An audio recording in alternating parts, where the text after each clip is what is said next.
Bienvenidos a la Iglesia Palabra Viva. Nuestra misión es hacer discípulos por medio de la palabra, para que vivan y den la vida obedeciendo y enseñando la voluntad de Dios, que es Jesús. Juan capítulo 17, versículo 1 en adelante. Estas cosas habló Jesús y levantando los ojos al cielo dijo: Padre, la hora ha llegado, glorifica a tu Hijo, para que también tu Hijo te glorifique a ti, como le has dado potestad sobre toda carne, para que dé vida eterna a todos los que le diste. Y esta es la vida eterna, que te conozcan a ti, el único Dios verdadero, y a Jesucristo, a quien has enviado. Yo te he glorificado en la tierra, he acabado la buena obra que me diste que hiciese. Ahora pues, Padre, glorifícame tú al lado tuyo con aquella gloria que tuve contigo antes de que el mundo fuese. He manifestado tu nombre a los hombres que del mundo me diste. Tuyos eran y me los diste y han guardado tu palabra. Ahora han conocido que todas las cosas que me han dado proceden de ti, porque la palabra que me diste les he dado. Y ellos la recibieron y han conocido verdaderamente que salí de ti y han creído que tú me enviaste. Yo ruego por ellos, no ruego por el mundo, sino por los que me diste, porque tuyos son, y todo lo mío es tuyo, y lo tuyo es mío, y he sido glorificado en ellos. Y ya no estoy en el mundo, mas estos están en el mundo, y yo voy a ti, Padre, Padre Santo, a los que me has dado, guárdalos en tu nombre, para que sean uno, así como nosotros. Cuando estaba con ellos en el mundo, yo los guardaba en tu nombre. A los que me diste, yo los guardé, y ninguno de ellos se perdió, sino el hijo de perdición, para que la escritura se cumpliese. Pero ahora voy a ti y hablo esto en el mundo, para que tengan mi gozo cumplido en sí mismos. Yo les he dado tu palabra, y el mundo los aborreció, porque no son del mundo, como tampoco yo soy del mundo. No ruego que los quites del mundo, sino que los guardes del mal. No son del mundo, como tampoco yo soy del mundo. Santifícalos en tu verdad, tu palabra es verdad. Como tú me enviaste al mundo, así yo los he enviado al mundo. Y por ellos yo me santifico a mí mismo, para que también ellos sean santificados en la verdad. Mas no ruego solamente por estos, sino también por los que han de creer en mí por la palabra de ellos, para que todos sean uno, como tú, oh Padre, en mí y yo en ti, y que también ellos sean uno en nosotros, para que el mundo crea que tú me enviaste. La gloria que me diste yo les he dado para que sean uno, así como nosotros somos uno. Yo en ellos y tú en mí, para que sean perfectos en unidad, para que el mundo conozca que tú me enviaste y que los has amado a ellos como también a mí me has amado. Padre, aquellos que me has dado quiero que donde yo estoy, también ellos estén conmigo, para que vean mi gloria que me has dado, porque me has amado desde antes de la fundación del mundo. Padre justo, el mundo no te ha conocido, pero yo te he conocido, y estos han conocido que tú me enviaste, y les he dado a conocer tu nombre, y lo daré a conocer aún, para que el amor con que me has amado esté en ellos, y yo en ellos. Amén. Vamos a orar para que la palabra cumpla el propósito por el cual fue enviada. El propósito de la palabra es que nosotros conozcamos a Dios y conociéndolo tengamos vida eterna. Entonces oremos. Padre Celestial, gracias por tu palabra que es la verdad, Señor. Ahora sabemos que tu palabra fue enviada, Señor, para conocerte, para conocer tu pensamiento, para tener la comunión íntima contigo por medio de tu Hijo. Entonces ayúdanos, Señor, ayúdanos a entender. Abre nuestros oídos espirituales, abre nuestros ojos espirituales, que yo no sea hablando de humano conocimiento, sino que solo dé a conocer lo que tú nos has revelado por medio de tu Hijo, Señor. En esta mañana nos rendimos delante de ti. Obra, Señor, en nuestro espíritu por tu palabra. Te lo pedimos en el nombre de Jesús. Amén. Cada fin de semana estamos tratando de conocer a Dios, porque eso dice la palabra, que en eso consiste la vida eterna, en conocer a Dios. Pero resulta que el hombre ha tratado de hacerlo a su manera. Entonces ha utilizado varios métodos para tratar a conocer a Dios. Ha utilizado, por ejemplo, el método histórico, de tener el conocimiento histórico de Dios por lo que se ha comentado o se ha dicho acerca de Él, y pues hemos tenido toda una compilación de escritos, de tradición oral que se transmitió desde padres a hijos, y ese conocimiento pues ha estado viciado por el pensamiento del hombre. Pero de esa manera lo han intentado conocer, de un método histórico. También lo han intentado conocer por medio de la ciencia, de una manera sistemática. La ciencia consiste en la comprobación de algo, pero con Dios tampoco funciona así, sino que con Dios dio la revelación al hombre para que el hombre lo conociera. Entonces la pregunta sería, ¿el hombre puede conocer a Dios sin la revelación de la Biblia? Pues miremos lo que dice Romanos 1, 18 al 25. Porque la ira de Dios se revela desde el cielo contra toda impiedad e injusticia de los hombres que tienen con injusticia la verdad, porque lo que de Dios se conoce les es manifiesto, pues Dios se lo manifestó, porque las cosas invisibles de Él, su eterno poder y deidad, se hacen claramente visibles desde la creación del mundo, siendo entendidas por medio de las cosas hechas, de modo que no tienen excusa. Pues habiendo conocido a Dios, no le glorificaron como a Dios, ni le dieron gracias, sino que se envanecieron en su razonamiento y en su necio corazón fue entenebrecido. Profesando ser sabios, se hicieron necios y cambiaron la gloria del Dios incorruptible en semejanza de imagen de hombre, corruptible de aves, cuadrúpedos y reptiles, por lo cual también Dios los entregó a la inmundicia en las concupiscencias de sus corazones, de modo que deshonraron entre sí sus propios cuerpos, ya que cambiaron la verdad de Dios por la mentira, honrando y dando culto a las criaturas antes que al Creador, el cual es bendito por todos los siglos. Amén. Nuevamente, ¿es posible conocer a Dios sin la revelación de la Biblia? La Biblia dice que sí, que la creación está mostrando su eterno poder y su deidad, pero solo es una parte. Por eso usted ve que en todas las culturas adoran a un Dios, porque la creación, esto tan maravilloso que nosotros vemos, muestra que detrás de eso hay alguien, un creador, que hizo eso tan maravilloso, y por eso quieren honrarse a Dios. Pero podemos conocerlo, dice que conocemos su eterno poder y su deidad, eso es lo que podemos identificar, pero solo es una parte. Pero nosotros estamos dados para conocer a más a profundidad a Dios. Lo que vamos a entender o a conocer acerca de Dios hoy es que Él se ha revelado o se dio a conocer. Dios es el Dios que se ha dado a conocer. Mire lo que dice Juan 6:46. No que alguno haya visto al Padre, sino aquel que vino de Dios, éste ha visto al Padre. Ahora miremos lo que dice Juan 17:26, no pierda de vista Juan 17 porque vamos a estar yendo varias veces.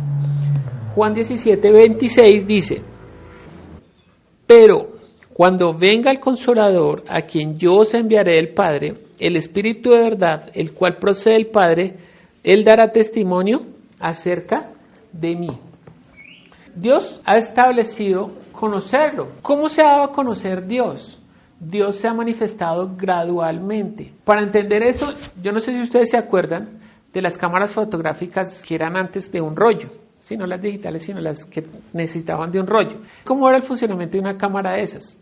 Pues había un rollito que tenía una película que era sensible a la luz. Entonces esa película se extendía dentro de la cámara. Cuando el diafragma abre y cierra, pues entraba un golpecito de luz y esa luz hacía que esa película que era sensible pues capturara la imagen que estaba del otro lado. Pero ustedes alguna vez vieron esos negativos, entonces se constituía, esa película que estaba virgen se constituía en un negativo de la imagen. Cuando uno miraba esos negativos, yo no sé si ustedes miraron alguna vez los negativos, uno alcanzaba a ver las cosas pero no se veían nítidamente, sino que uno veía ahí, sí, hay como que se ve mi abuelito, pero al lado hay otra persona que yo no sé quién es, pero están como en una casa, yo no sé.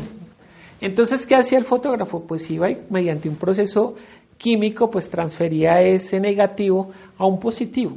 Entonces, cuando uno ya encontraba el positivo, que era la fotografía, sí, mire, no, pues con el primo ya estaban allá en la casa del campo. ¿Sí? Ya se ve claramente las cosas. Y uno conserva esas fotos, y yo me acuerdo que cuando uno tomaba esa foto tocaba esperar como 3 meses a que primero estuviera el dinero, porque era costoso ir a mandar revelar, y después de un rollo de 32 salían como 4, ¿no? Más o menos así Dios se ha manifestado. En el antiguo pacto pues se manifestó como un negativo, era sombra de la verdad, no se manifestó plenamente, sino que nosotros podíamos vislumbrar unas cosas pero no podíamos ver con claridad. Pero en este tiempo nosotros tenemos la fotografía, de manera que no tenemos disculpa, porque ha sido revelada toda la voluntad de Dios, como una foto, y esa foto es panorámica. Entonces no depende de Dios, sino de nosotros, que nosotros nos acerquemos por medio de la relación que nos dio su Hijo. En el antiguo pacto pues se dio a conocer por medio de mensajeros, pero en estos postreros tiempos, como dice la Escritura, se dio a conocer por medio del Hijo. Mire lo que dice Hebreos capítulo 1, versículo 1. Entonces nosotros ahora tenemos el álbum de fotografías de Dios, donde todo está revelado con claridad y en alta definición. O sea que no tenemos disculpa para no entender la voluntad de Dios. Hebreos capítulo 1, versículo 1, ¿qué dice? Dice que Dios, habiendo hablado muchas veces y de muchas maneras en otro tiempo a los padres por los profetas, en estos posteriores tiempos nos habló ¿por quién? Por el Hijo, a quien constituyó heredero de todo. Dios ha hablado de dos maneras. Una por medio de unos mensajeros. Cuando uno traduce la palabra mensajero del griego es ángel. Entonces en el antiguo pacto habló por ángeles, pero en este postrero tiempo nos habló por medio del Hijo, al quien constituyó heredero de todo. La vez pasada hablamos que el Hijo, una de las funciones por las cuales había venido el Hijo era para retomar su reino. Estábamos leyendo ahorita en Juan 17:26 que al Padre no lo vio nadie, que el unigénito es el que lo vio y el que lo ha dado a conocer. Y Juan 1:18 dice también que a Dios nadie lo vio jamás. El unigénito que estaba en el seno del Padre es el que lo ha dado a conocer. A veces es confuso, ¿cómo así que a Dios nadie lo vio jamás? Y entonces Abraham, y entonces, ¿quién vio a Dios? Pues miremos lo que dice Éxodo 6:2-3 para poder entender de qué se trata. Dice, habló todavía Dios a Moisés y le dijo, yo soy Jehová, y aparecía a Abraham y a Isaac y a Jacob como Dios omnipotente, mas en mi nombre Jehová no me di a conocer a ellos. ¿Cómo así que no se dio a conocer con su nombre Jehová? Cuando uno traduce Jehová, que es una transliteración de Yahvé, traduce yo soy el que vendré a ser. Es una referencia de Dios. ¿Cómo así? Pues es que, por ejemplo, nosotros aquí tenemos muchas profesiones, ¿cierto? Hay unos chefs, hay unas maestras, hay una abogada, hay una periodista, pero en ese nombre yo no puedo entablar una relación con la persona. O sí la puedo entablar, pero es una relación netamente profesional. No puedo ir más allá. En ese nombre no puedo tener una relación personal. Si yo me relaciono con Estelita como abogada, pues yo no puedo conocer a Estela profundamente. Conozco lo buena profesional que es, pero no conozco más allá de lo que es ella. Entonces miremos Éxodo capítulo 23, versículo 20. He aquí, yo envío a mi ángel, ¿se acuerdan que dijimos que la traducción de mensajero era ángel? Yo envío a mi ángel delante de ti para que te guarde en el camino y te introduzca en el lugar que yo te he preparado. Guárdate delante de él y oye su voz, no le seas rebelde, porque él no perdonará vuestra rebelión, porque mi nombre está en él. Entonces, ¿quién es el ángel de Jehová? ¿Es Dios? No, dice que es un ángel a cual Dios le dio su nombre para que se diera a conocer, pero no es Dios mismo, es un mensajero que está guardando el nombre de Dios y por ese nombre tiene el poder de Dios. Es un mensajero.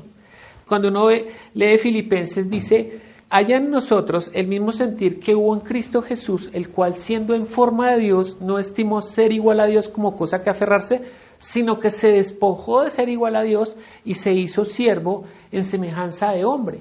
Y estando en la condición de hombre se humilló y se hizo obediente hasta la muerte y muerte de cruz. Por lo cual Dios lo exaltó de la mayor manera. ¿Cómo? Dándole un nombre que es sobre todo nombre, en el cual se doblará toda rodilla, porque en el nombre de Jesús es que hay salvación. El nombre que le dio Dios al Hijo, el nombre de Jesús, es un nombre propio, en el cual nosotros ya no tenemos la relación profesional, si lo podría decir así, sino que tenemos la relación íntima, porque en el antiguo pacto todos eran llamados siervos. Dice que yo seré a ustedes por Dios y ustedes me serán a mí por pueblo. Pero en el postrer tiempo, yo seré a ustedes por padre. Es muy distinto. Yo seré a ustedes por padre y ustedes me serán a mí por hijos. Imagínense, es muy diferente el pacto, es muy diferente. En el nombre de Jehová somos siervos. En el nombre de Jesús nosotros somos más que vencedores, dice la Biblia. Es un privilegio demasiado alto, pero es muy importante que nosotros entendamos cómo se manifestó a Dios y por qué habló de esa manera. En el antiguo pacto pues no había venido el Hijo, no podía manifestarse de la manera que es. Por eso dice que en mi nombre Jehová no me di a conocer. Era el negativo. Entonces uno mira el antiguo pacto y es sombra de lo que iba a venir. No se veía claramente, o sea, ellos cumplían la ley, pero no entendían claramente qué representaba eso. Pero ahora nosotros sí, por eso nosotros hacemos tanto énfasis en el libro de Juan, en el Evangelio de Juan, porque Juan contiene la mayor parte de las palabras de Jesús. Y si son las palabras de Jesús y Dios envió a su Hijo para que nosotros lo conociéramos, pues las palabras de Jesús son las más importantes. Porque de esta palabra depende ¿qué? El conocimiento de Dios y depende mi vida eterna. No estamos hablando de cualquier cosa. Pero de que no le prediquen este evangelio depende su eternidad. Por eso cuando yo me paro acá es con temor y temblor. Porque es difícil que yo no contamine la palabra con mi pensamiento. Todos los hombres somos susceptibles a fallar. ¿Cómo se ha dado a conocer Dios? Gradualmente. En el antiguo pacto utilizó mensajeros, en este nuevo pacto se va a dar a conocer por medio del Hijo. La fe cristiana está fundamentada en el hecho de que Dios habló. Pero ¿cómo debemos conocer a Dios? Pues por la revelación de Dios mismo, porque Él habló. Pero muchos están hablando de Dios como conociéndolo desde el antiguo pacto, por referencia. Y no lo están hablando porque tengan la relación íntima. Sé que es muy distinto. Miremos lo que dice Romanos 3, versículo 3 al 4. ¿Por qué es tan importante que nosotros seamos cuidadosos en escuchar solamente la palabra de Dios y no la palabra de los hombres? Pues que si alguno de ellos ha sido incrédulo, su incredulidad habrá hecho nula la fidelidad de Dios. De ninguna manera, antes bien, sea Dios veraz y todo hombre mentiroso, como está escrito, para que seas justificado en tus palabras y venzas cuando fueres juzgado. Entonces, ¿cómo es Dios con respecto al hombre? Dios es veraz y el hombre es mentiroso. Está sujeto a pasiones, está sujeto a condiciones. Es que una cosa es hablar cuando usted tiene un buen matrimonio, cuando usted todas las cosas le salen bien, a una persona que le ha salido todo mal, que se separó 3 veces, que no consigue trabajo, pues escúchelos hablar a los dos y verá que su condición va a marcar una diferencia en la manera de hablar. Tan sencillo como eso. Pero por eso Dios dice, todo hombre se ha hallado mentiroso. Y solo Dios se ha hallado veraz. Inclusive los testigos, estando con Jesús, no entendían muchas cosas hasta que Él murió, Él resucitó. ¿Cierto? Les dijo, como estuvo Jonás en la barriga de la ballena, es necesario que el Hijo del Hombre esté en la tierra. Entonces ellos no entendieron hasta que Él murió, estuvo 3 días metido en la tumba y después resucitó. De eso estaba hablando la Biblia. Eso representaba algo en la verdad. Que Jesús iba a venir, iba a morir, y iba a estar 3 días muerto y después iba a resucitar. El libro de Jonás fue escrito bajo otros términos, pero estaba hablando de lo mismo, porque el que estaba inspirando era Dios, y Dios tiene control de todas las cosas. Se está cumpliendo su perfecta voluntad en todas las cosas. Por eso nosotros nunca debemos tener temor. Es que al Señor como que yo me le salía de las manos, como que esto que yo estoy viviendo, Dios no lo tenía contemplado. Pues lea Romanos 8. Y si está pasando por algo, eso a futuro va a obrar para bien, para que usted lo conozca más, para que usted entienda cómo es que funciona la voluntad de Dios. Si uno le preguntara a una persona de ciencia o a una persona religiosa, ¿cómo podría yo conocer a Dios? ¿Cómo se gana estar en la presencia de Dios? ¿Cómo yo puedo ganar la salvación? ¿Cómo puedo tener la relación íntima con Dios? ¿El qué me diría? Me va a decir, sea bueno. Esa es la única forma de que usted se acerque a Dios. Pero resulta que no es la única forma, o no es la forma. Porque si ustedes se fijan, cuando el Señor vino, habían unos hombres que eran buenos, bajo su concepto. Los fariseos que en su tiempo eran personas buenas, que cumplían toda la ley, que eran irreprensibles, que se vestían de una manera que, hacían todo para agradar a Dios. Ellos creían que cuando viniera el Mesías, Él los iba a buscar, era a ellos, porque eran demasiado buenos. Y resulta que cuando vino, les dijo, delante de ustedes van las prostitutas y los ladrones. Juan el Bautista les va a decir a esos fariseos que son irreprensibles, hagan frutos dignos de arrepentimiento. ¿Cómo así que frutos dignos de arrepentimiento si nosotros somos buenos? Ahí quedaron más tostados. ¿Cómo así? Pues leamos, para entender, leamos lo que dice Romanos, capítulo 3, 21 al 24. Es que la única forma de llegar a Dios es que Jesucristo venga y muera como un criminal, derramando su sangre, y quien crea en ese sacrificio, esa persona tenga la vida eterna. Pero ahora, aparte de la ley, se ha manifestado la justicia de Dios testificada por la ley y por los profetas. La justicia de Dios por medio de la fe en Jesucristo para que todos los que creen en Él, porque no hay diferencia, por cuanto todos pecaron y están destituidos de la gloria de Dios, siendo justificados gratuitamente por su gracia mediante la redención que es en Cristo Jesús. No hay otra manera. No hay otra manera. Porque todos pecaron, están destituidos de la gloria de Dios. Porque ellos eran irreprensibles por la ley, pero ¿cómo seguía su relación de comunión con Dios? Estaba muerta, porque la comunión es por el Espíritu, y nuestro espíritu estaba muerto en nuestros delitos y pecados, dice el libro de los Efesios. Y la carta de los Efesios dice que estamos muertos en nuestros delitos y pecados, y la ley es un diagnóstico de mi condición, no es la solución. La función, que el propósito de la ley es que yo conozca mi condición de pecador, hasta ahí llega su propósito. Pero en este nuevo pacto Jesús va a transformar todo ese pensamiento. Ya no es por la ley, sino es por el creer con la fe. Eso es arrepentimiento. Pero ¿qué significa la palabra arrepentimiento? Nosotros confundimos la palabra arrepentimiento con remordimiento. Por ejemplo, un borracho el domingo está con remordimiento. Uy, no vuelvo a tomar, le está doliendo la cabeza, tiene sed, resaca, bueno. Y entonces en ese momento dice, no, yo no vuelvo a tomar. Pero a los 8 días, ¿qué está haciendo? Eso es remordimiento. Pero lo que estamos aprendiendo, ¿qué es arrepentimiento? Cuando uno mira la palabra, la traducción literal es un cambio de camino, un cambio de dirección. Entonces, ¿cómo así que un cambio en el camino? ¿Qué representa un cambio en el camino? Mira lo que dice Romanos capítulo 12, versículo 2.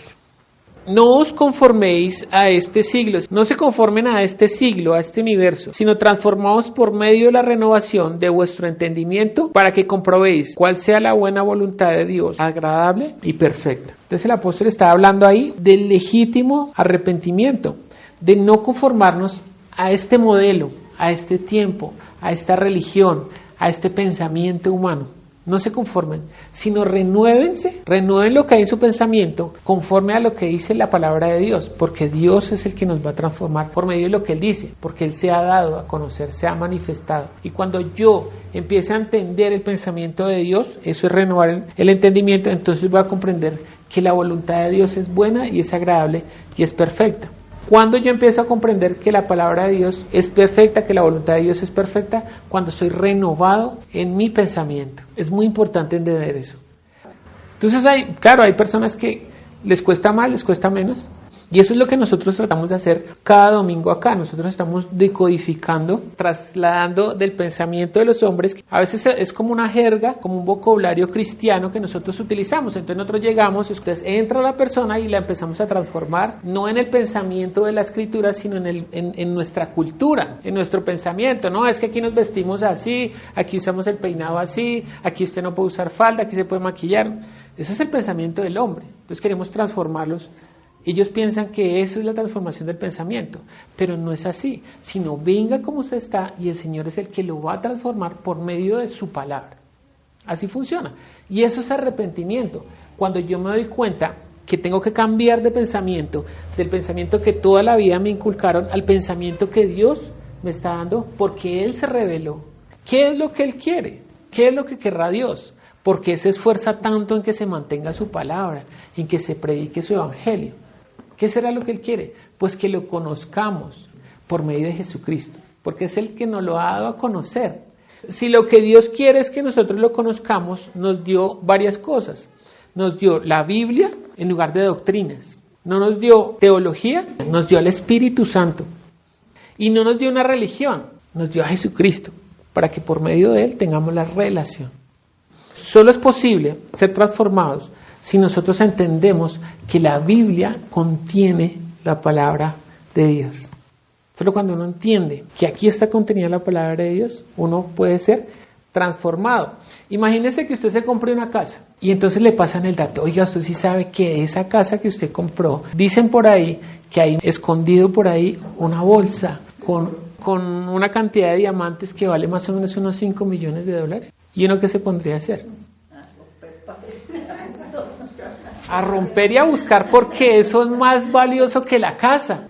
Eso es lo que dice la Escritura que sucede con la persona que encuentra la palabra de Dios en estos escritos, que ya no le importa nada, va a buscar todo. Mire lo que dice Mateo capítulo 13 versículo 44.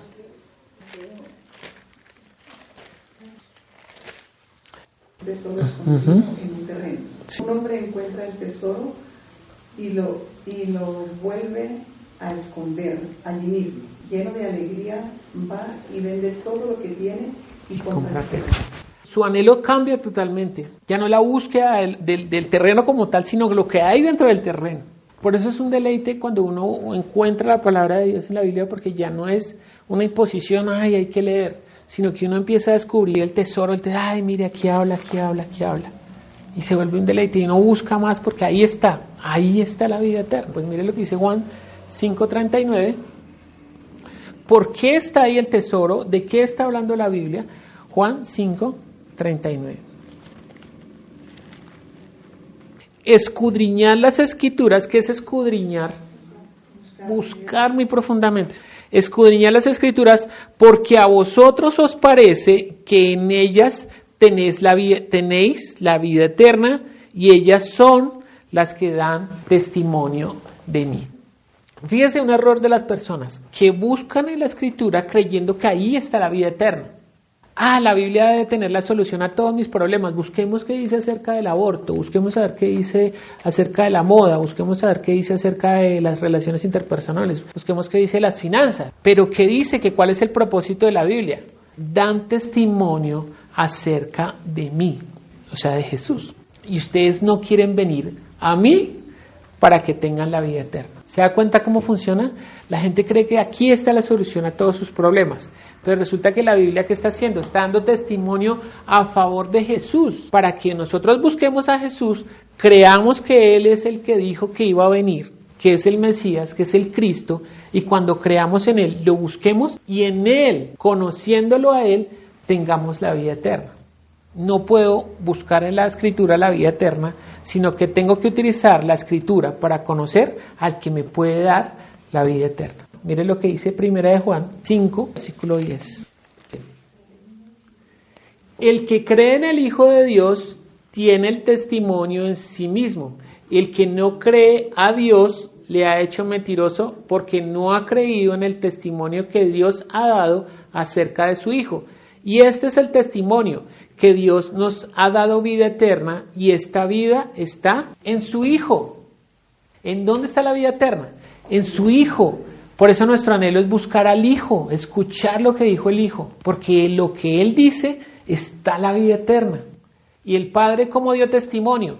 Pues por medio de la ley, de los salmos y de los profetas. Mire lo que dice Lucas capítulo 24, versículo 44. Y les dijo: estas son las palabras que os hablé estando aún con vosotros, que era necesario que se cumpliese todo lo que está escrito de mí en la ley de Moisés, en los profetas y en los salmos. ¿De qué está hablando la ley de Moisés, que es el Pentateuco, la Torá de los judíos, los primeros 5 libros, los profetas, que son todos los otros libros, y los salmos? De Jesús. Están dando testimonio a favor de Jesús. ¿Para qué? Para que tengamos vida espiritual por medio de la fe en Cristo. Entonces el Padre está dando testimonio a favor de su Hijo por medio de toda la Escritura. Toda la Escritura está hablando a favor de Jesús. Jesús es el arca, Jesús es el pacto, Jesús es la verdad, Jesús es la luz, Jesús es el cordero sin mancha, Jesús es el tabernáculo. Está hablando de Jesús en todo tiempo, todo está hablando de Jesús. ¿Y para qué? Pues para que tengamos la fe, pero no la fe dogmática que nos enseñó la religión, sino la fe que dice Hebreos 11, dice que es certeza y convicción, certeza de lo que no vemos, convicción de lo que va a venir. ¿Y qué es lo que no vemos? Pues la palabra de Dios. Que yo puedo creer que lo que Dios dice se va a cumplir. La palabra de Dios como quiera se va a cumplir, porque sabemos, porque en Hebreos 11:3 va a decir, sabemos que el universo fue constituido por la palabra de Dios, el universo fue constituido por la palabra de Dios, de modo que lo que se ve fue hecho de lo que no se veía. ¿Qué se ve? El universo. ¿Qué no se ve? La palabra de Dios. Para usted en su corazón, en su mente, debe de comprobar si realmente Jesús es quien dijo que era o es un charlatán.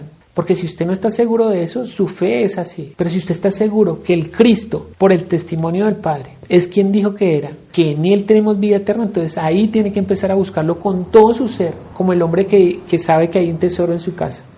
Y para eso el Señor hizo todo el énfasis de hablarnos y de revelarse, para que tengamos vida espiritual por la fe, para que tengamos una interpretación correcta de la Biblia. ¿Qué es interpretar? Pues si usted le pregunta a un músico, el músico sí sabe interpretar. Que si le pasan una partitura no se puede salir de esa partitura, sino que entre más pegado esté a la partitura, pues la melodía es más exacta a lo que quiso transmitir el compositor, el autor. Es que mire, nosotros de nuestro léxico debe salir las palabras yo creo o yo pienso. No, nosotros debemos decir escrito está. ¿De qué habló Jesús? ¿Y por qué nosotros no podemos darnos esa libertad de decir que yo creo, yo pienso? Juan capítulo 12, versículo 49. Porque yo no he hablado por mi propia cuenta, el Padre que me envió, Él me dio mandamiento de lo que he de decir y de lo que he de hablar. ¿El Señor Jesús habló por su propia cuenta? No. ¿De qué habló el Espíritu Santo? Mire lo que dice Juan 16:13. Pero cuando venga el Espíritu de verdad, Él os guiará a toda la verdad, porque no hablará por su propia cuenta, sino que hablará todo lo que oyere y os hará saber las cosas que habrán de venir. ¿El Espíritu Santo habla por su cuenta? No. Ni el Hijo ni el Espíritu hablan por su cuenta. Entonces, ¿yo puedo hablar por mi cuenta? No. Imagínense que yo diga, no, es que a mí me parece, o es que yo creo. No. ¿Qué dice la Biblia? ¿Y sabe qué dice la Biblia también? Él dijo, este es mi cuerpo que por vosotros será partido y esta es mi sangre que por vosotros será derramada. Hagan esto en conmemoración mía hasta que yo regrese.